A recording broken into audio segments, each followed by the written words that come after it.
the earlier rounds, the Iranians were trying to go after very specific military targets and Mossad in Tel Aviv. Now they're happy to bombard Tel Aviv, basically. So if they hit civilian areas, it's fine. So they're using a wider array of ballistic missiles. They don't have to be the latest ones, the ones with better guidance systems. So it's more of a gloves off kind of approach from the Iranians in terms of the retaliation for the Israeli attacks.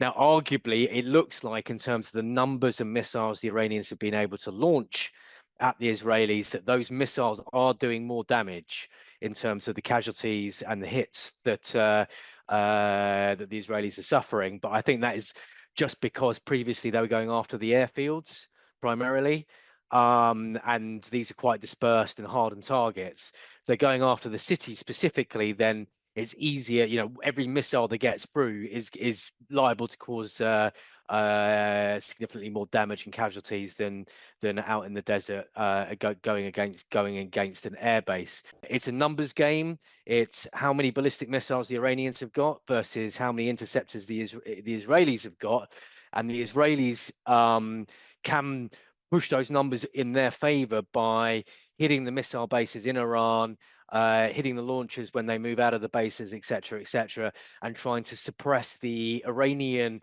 offensive capability in Iran, as well as intercept the missiles as they're approaching Israel.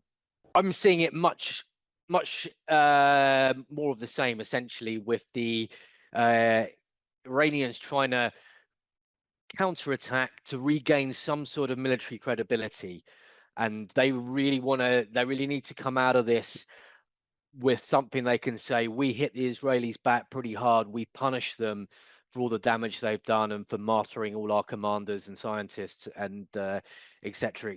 So to gain some sort of credibility, the Iranians have really got to keep throwing things back at Israel and hoping they can get some good hits on that.